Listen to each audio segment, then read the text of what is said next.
So I just want to make sure everyone is aware that there Uh-oh. is not a court reporter.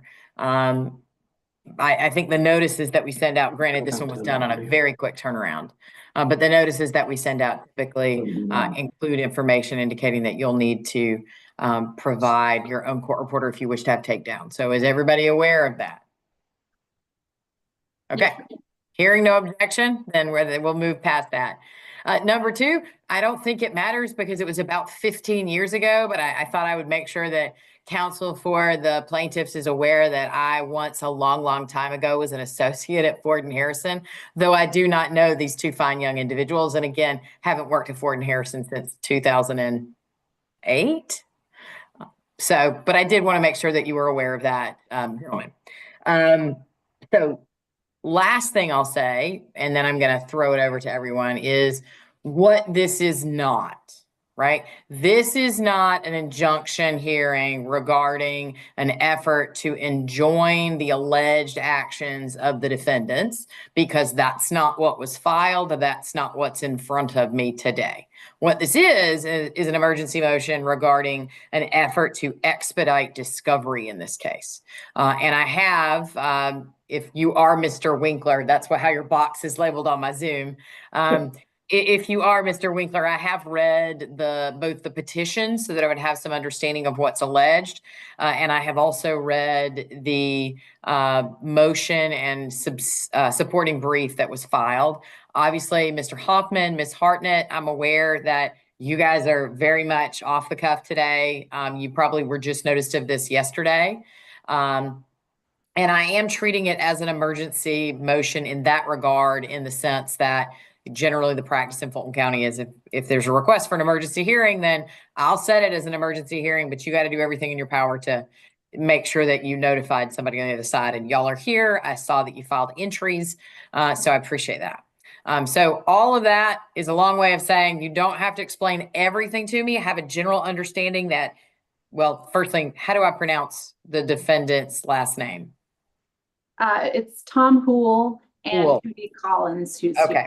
Mr. Collins. Thank you. Thank you, Ms. Hartnett. So I will say I have a general understanding that HB Wealth alleges that Mr. Hool and Mr. Collins previously worked at HB Wealth, and they've now gone to work for 34 Financial and have violated, allegedly, certain aspects of their employment agreements, which would have included either non-solicits or non-competes or some variation of those things. And that in order to determine what is at stake and what actions have been taken, that I'm sure the HB Wealth wishes to rely upon in potentially seeking injunctive relief or otherwise, is a request for immediate discovery. Specifically, I have just in the last few moments received copies of the written discovery that is sought to be served, and specifically that is sought to have the defendants answer that discovery within 7 days of service, to conduct depositions, and to serve subpoenas on non-parties. So that's what I think I understand about the case. With all of that, Mr. Winkler, I will throw it to you and let you tell me what you want to tell me regarding your request for immediate discovery. Right. Thank you so much, Your Honor. Can you all hear me okay? Yes, I can. A little bit of an audio issue, so just wanted to make sure. I appreciate you taking the time to meet with us on an expedited basis. Your summary was very accurate. We're not here to argue for injunctive relief. It's really just for the motion for expedited discovery. Our client, HB Wealth Management, is a national wealth management and registered investment advisory firm. Mr. Hool and Mr. Collins are former employees of the firm. Mr. Hool was the former director of business development. He signed an employment agreement January 1, 2019 that had restrictive covenants contained therein. He gave his notice of resignation the end of 2024, and his employment ended January 21st, 2025. Subsequently, he did go to work for a direct competitor, 34 Financial. Mr. Collins, the other defendant, was an associate with the firm, signed an employment agreement with restrictive covenants January 1st, 2020, and then resigned and left the firm in February 2013, February 13, 2025. We're alleging various violations of those covenants. Mr. Hool, we allege, is violating his non-compete covenant. In that regard, HB had retained a private investigator who had video footage of Mr. Houle going to the competitor's Peachtree Road office, was parking in a reserved executive parking spot 3 days in a row when he was under surveillance, March 18th through 20th. And the investigator's report showed that he spent virtually the entire workday at that location. Previously, his counsel had written correspondence to us stating that he was working in Watkinsville, which is about an hour away. So we believe he's violating his restrictive covenant that had a 9-mile radius around his office in Buckhead. Mr. Collins does not have a non-compete, so we're not alleging that he violated a non-compete. Both Mr. Houle and Mr. Collins were subject to employee non-solicitation covenants. Upon information and belief, Mr. Houle has violated the non-solicitation of employee covenant by soliciting Mr. Collins.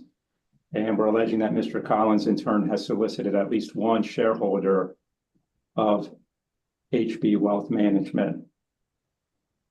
More concerning is an alleged violation of the customer non-solicitation covenants that they're both subject to. To date, at least 5 clients have left the firm in the short term that they've left HB Wealth. Millions of funds have left the office, including over $100,000 in annual revenue has been lost. The client has had conversations with a client that has either left or contemplated leaving. And in that conversation, the client reason for possibly leaving or leaving the firm was based on information that a client would not have about the firm's inner workings. So we have additional concerns that one or both of the defendants have been sharing confidential information about the firm to customers, possibly to tortiously interfere with those relationships. That's really the essence of the claims. We have taken a very measured approach. We have not asked for a temporary restraining order, but we do feel, based on the evidence that we have to date, the amount of business that's been lost, the timing of that, and the fact that we have documented evidence that we believe strongly shows that Mr. Houle was in violation of the non-compete, we feel the need for expedited discovery to really get to the story as soon as possible. Okay. With that said, we're very open also to a reasonable period of time to conduct the expedited discovery, and we'll act very reasonably with opposing counsel. We're familiar with the firm, good lawyers, reasonable people to work with. We have good working relationships. We're confident we'll be able to work out some schedule that will be mutually agreeable to everybody. Okay. Thank you very much, Mr. Winkler. Is there, I mean, not that I'm going to require you to give away whatever your litigation strategy might be. You've already provided the written discovery that you want responses to. But in terms of depositions, is it specifically the defendants that you wish to depose? Are there others that you might be interested in deposing that are within the control or purview of 34 Financial or potentially clients, et cetera? All of the above, Your Honor. Yes. Okay. Thank you, Mr. Winkler. Anything else for now before I hear from counsel for the defendants? No, I know. Ideally, we would like to have as a result of this, we'd like to have a hearing set in the not too distant future, but within a reasonable time for both parties to conduct whatever type of discovery they need to be properly prepared. Okay, understood. Thank you. Who will I be hearing from, Mr. Hoffman or Ms. Hartnett? I'll be speaking on behalf of Mr. Houle, Judge Krause. Okay. Mr. Collins is here, just as a sort of administrative note, Mr. Collins is here representing himself today. Okay. Given the timeline of the filing and scheduling of this, we haven't yet been able to determine if we'll represent both defendants. But I would say, I think all of the positions that Mr. Houle would take regarding the expedited discovery likely also apply to Mr. Collins. Understood. And John Monroe will also be involved. He wanted me to let the court know that he was out of town and so unable to attend today. But that was actually one of the reasons. As I said, I did used to work there, and I did work directly for John Monroe. But again, a million years ago. But that's not to say that if you have concerns, you're free to voice that, Mr. Winkler. But on an emergency basis, my understanding is it's okay to proceed. And if you have concerns, you can let me know, and I'll address those concerns at the appropriate time. Go ahead, Ms. Hartnett. Your Honor, first and foremost, I would note that there is no emergency here. As you noted, As Mr. Winkler noted, there has been no motion for a temporary restraining order, which in our opinion would indicate a true emergency. There is also no pending motion for an interlocutory injunction. There's no motion outlining the evidence upon which the plaintiff thinks they could obtain an interlocutory injunction. And in our opinion, this motion, emergency motion for expedited discovery, is really an effort to determine whether they have a case upon which they can get an injunction. That request is being made at the expense of our clients, who are two individual employees. The plaintiff, as I understand it, is a multi-billion-dollar, with a B, investment firm. Our clients have left. They have relatively small books of business. The 5 clients who have been referenced that followed Mr. Houle from HB Wealth to his new employer, they are close personal friends of his. Several of them live down the street from him. Several are people he's, played golf with and socialized with. They are personal friends that he's had for decades. They were going to, quite frankly, they were going to follow Mr. Houle no matter where he went, whether he's within a restricted area, whether he's 15 miles down the road, or whether he's halfway across the country. These are clients that were always going to follow Mr. Houle. As Mr. Winkler noted, this book of business that has followed Mr. Houle is approximately, as I understand it, $10 to $12 million in assets under management. The plaintiff, HB Wealth, has more than $1 billion. As I understand, I think $17 billion in assets under management. That $10 to $12 million book of business represents about $100,000 in revenue each year, and HB Wealth, as I understand it, has more than $100 million in revenue each year. So the argument that the loss of these 5 clients is going to cause irreparable harm, or that there is some type of emergency because of the loss of these 5 clients, I think is a little disingenuous given the size of the plaintiff. Also, Your Honor, I've got to say, it's just a little inherently unfair to ask these 2 individual defendants to respond to this discovery in 7 days. The plaintiffs have had months to sort of pull this case together. The defendants left in the December-January timeframe. As I understand it, the 5 accounts that they've referenced started transferring assets at the beginning of February, throughout the month of February. So they've known about it for at least a month, in some cases almost 2 months. So they've had time to draft this 100-paragraph complaint.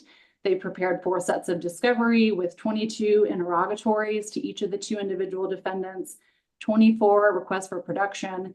They filed this on Wednesday. We're here today on this emergency motion, and they're asking our clients to respond to these pretty voluminous discovery requests in 7 days. It's a pretty heavy lift. It would, impact our firm, which is fine, but our firm would have to drop everything we're doing to respond to these, as would our clients. It would be a big disruption to their day-to-day business, their day-to-day life. And at this point, quite frankly, I just don't see any reason for it. There doesn't seem to be any reason why we can't proceed in the regular timeline and the regular discovery fashion. I would note that there's no evidence of solicitation at all.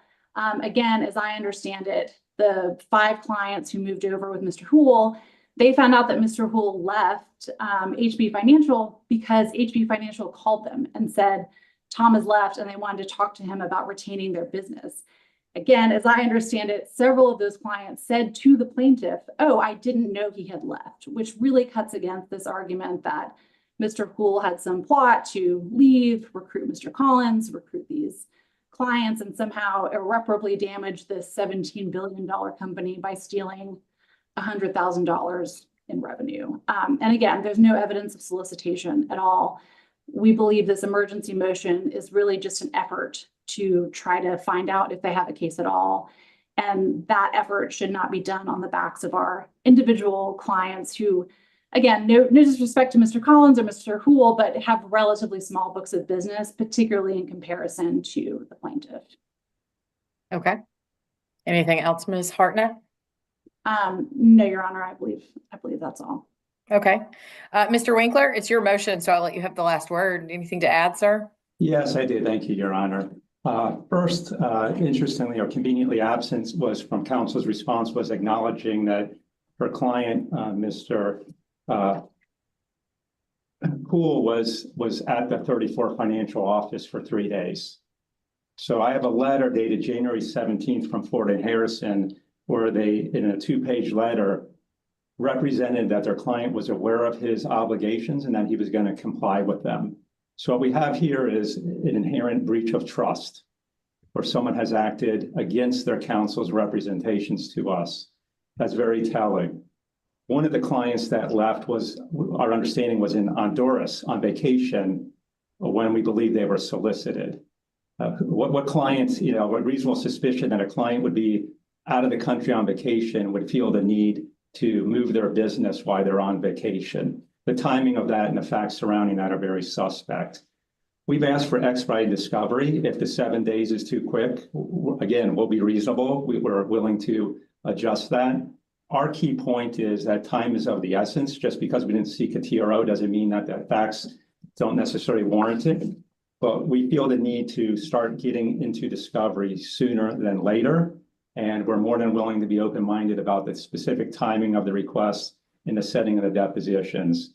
But to suggest that we don't have enough evidence presented to the court to warrant expedited discovery, I don't think is a fair statement. The photos of Mr. Houle parking in an executive reserved parking spot is significant.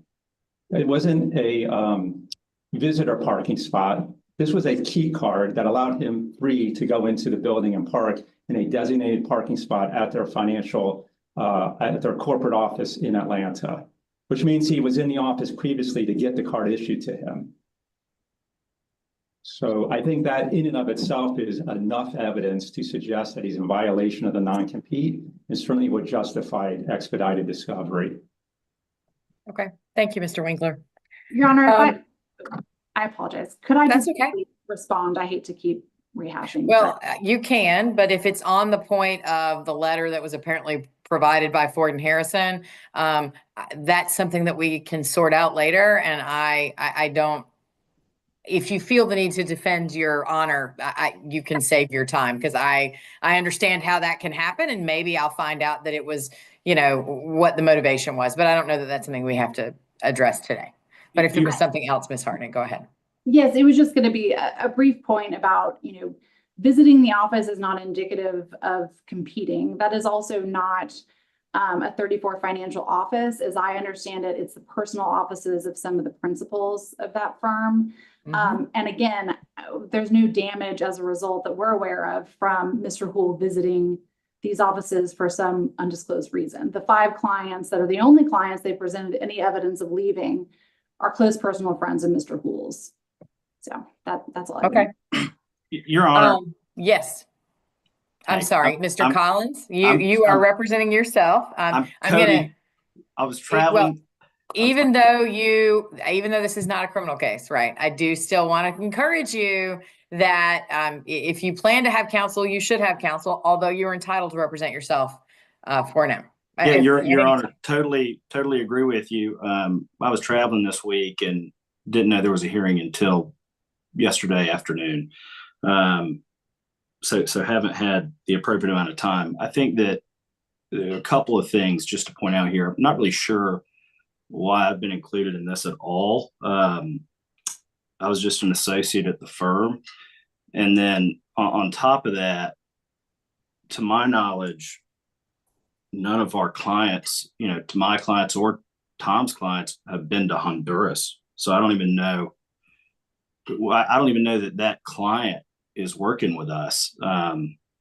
And furthermore, to Leslie's point earlier, to my knowledge of Tom's clients, they're all his buddies that him and his wife have been friends with for years. And, that's kind of the case across the board with the very few clients we have.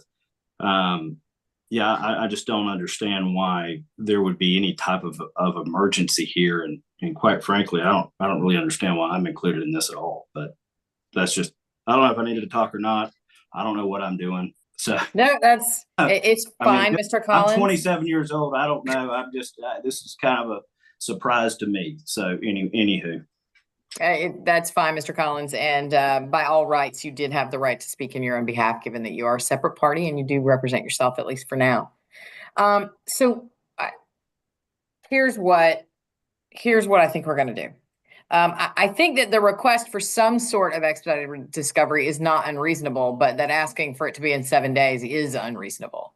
And so I'll start with the four. So the plaintiff made a request for four very explicit types of relief. The first one is to be able to engage in immediate discovery. And I think that's a reasonable request rather than waiting that typical 30 days. Now, obviously, Ms. Hartnett, I can't make your clients accept service, waive service, whatever. But given that that you guys are here, I expect that service is something that's going to be relatively easy to either accomplish or to acknowledge or whatever the parties might decide to do, such that the requests for any of this discovery, technically, it has been served on you lawyers, but as I understand the rules of service, that's subsequent to service of the initial summons and complaint, and so it technically hasn't been served on you. And the request that was made, or by you I mean Mr. Houle and Mr. Collins, I assume that discovery packet may also be included in whatever summons and complaint packet. But the request is to answer discovery within a certain time of service. And I assume we're talking about service of the summons and complaint. And of course, we all understand that typically discovery that is served with a complaint, you get more time, not less, to respond. And so I'm willing to give some of what the plaintiff has requested as to item 2, which is to respond to that discovery within 30 days instead of 45. But the breadth and scope of that discovery, I think, is significant enough that it would be a burden, particularly given that I'm shortening the time period to shorten it over much in conjunction with making it start now when they technically haven't even been served yet, or start from the time they've been served, I think would be prejudicial and unduly burdensome on the party that is being served. And so, as I said, as to item 2, which was to require a written discovery response within 7 days of service, I'm going to say it's within 30 days of service. Now, let me be clear on one issue. If this is somehow interpreted as a motivation to draw out service in order to get more time to file the responses, then I'll be real mad if somebody brings that back to my attention and lets me know that someone deliberately evaded service or made it otherwise unwieldy. Because the idea is, again, because all the parties are sort of here, that I'm expecting that service is going to be something of a foregone conclusion here. Obviously, everybody still retains their rights to raise issues related to that. But assuming that is the case, as to item 2, I'm going to require that the written discovery be responded to within 30 days of it being served, as opposed to the 45 days that the parties would be entitled to by Georgia law. As to the depositions, personally, I would. I don't know that I would want to take somebody's deposition without getting written discovery, but to the extent that the plaintiffs have requested it, if you're allowed to conduct discovery, I think you're allowed to conduct a deposition, and in due course with proper notice. And so I'm not going to require that Mr. Collins and Mr. Houle sit for deposition within 7 days of service, but I'm willing to require that they appear sometime in the more immediate sense. But let me jump over that for a moment and go to the subpoenas.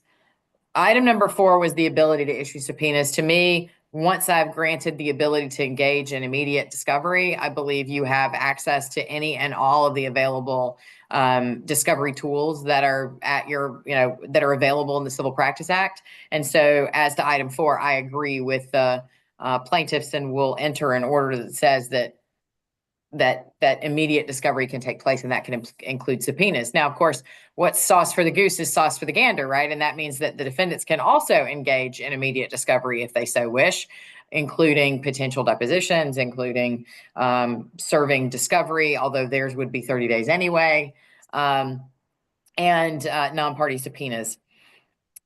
As to the depositions, as I said, if the answer is that y'all can engage in any and all discovery that's available, then I think that's the answer. And I don't know that the time is as important as much as I am saying that I am not going to require the defendants to sit for deposition between now, in the next 7 days. To the extent that with proper notice after service, the plaintiffs wish to notice the deposition of Mr. Collins and Mr. Hool, then they can do so. And if there's a motion for protective order or something from the defendant saying this is unreasonable for some particular reason, then I'll deal with it then. I don't think it is reasonable to expect them to appear for deposition within 7 days, but I'm also not going to say they have to appear within 30 days or they have to appear within 45 days. The other thing I will say, and Mr. Winkler, if you could please provide me with just a draft order to this effect so that I can get something on file for you guys. I'll probably edit it pretty heavily, but it's easier to edit than it is to draft from scratch. And I want to make sure I have something on file for you guys as quickly as I can. The last thing I will say is on the issue of an order is if I am allowing immediate discovery, then typically what I would do is direct you all to my standing case management order, and I have a template scheduling order that sets a framework for discovery. And typically that would we would not enter any such order saying you have to enter a scheduling order until usually we do it 15 to 30 days after service to ensure that service has been made and an answer has been filed and that we don't have a default issue. And so we're all assuming that those things are going to happen as a matter of course. And so if that's the case, what I would recommend is that the parties go ahead and negotiate an agreed scheduling order. And then y'all can talk about agreed dates for depositions for Mr. Collins and Mr. Huell. So to be clear, my ruling is as to number one, yes, the motion is granted. The parties may engage in immediate discovery. Number two, yes, I'm granting the plaintiff's request for expedited responses to written discovery, which is to say that Mr. Collins and Mr. Hool need to respond to the written discovery that was served no later than 30 days after they are served with the summons and complaint. As to number three, I'm going to deny the request for depositions within 7 days and instead merely acknowledge that because discovery is now wide open, then with proper notice, et cetera, the plaintiff can notice those depositions at an appropriate time. And if the defendants believe that it is unduly burdensome or prejudicial to them to do it as quickly as is being noticed by the plaintiffs, then they can ask for that relief. Brief side note, I do have in my standing case management order, if you have discovery issues, just email my office and let me know, and we will get on the phone or on a Zoom and hash those out. Please don't write me a 5-10 page motion about what the issue is. Let's just hash it out and go from there. And then the last thing is, as to the subpoenas, I am granting permission. I'm granting the motion, again, because I've granted immediate discovery. All parties may engage in the service of non-party subpoenas to the extent that those are available. That's going to be my ruling. And then with the suggestion that the parties go ahead and negotiate the scheduling order that will have a time for expert disclosures. You can include anything you want into it, but it typically includes expert disclosure deadlines, a discovery cutoff, dispositive motion deadlines. I expect this will be heavily litigated long before we ever get to those deadlines, but at least it gives us all something to work with. Now, with that being my ruling and the direction I'm heading and the outline of the order that I'm requesting, Mr. Winkler or Ms. Hartnett, do either of you, starting with Mr. Winkler, have any questions or concerns or anything else that you want to bring to my attention before we adjourn? No, Your Honor, I think we understand the order. Okay, Ms. Hartnett, thank you. Ms. Hartnett? No, Your Honor. Thank you very much. Excellent. Well, everybody have a good day. Have a good weekend. Mr. Winkler, I will look for that order, and as soon as I have it, we will get it on file as quickly as we can, okay? Great. Thanks so much.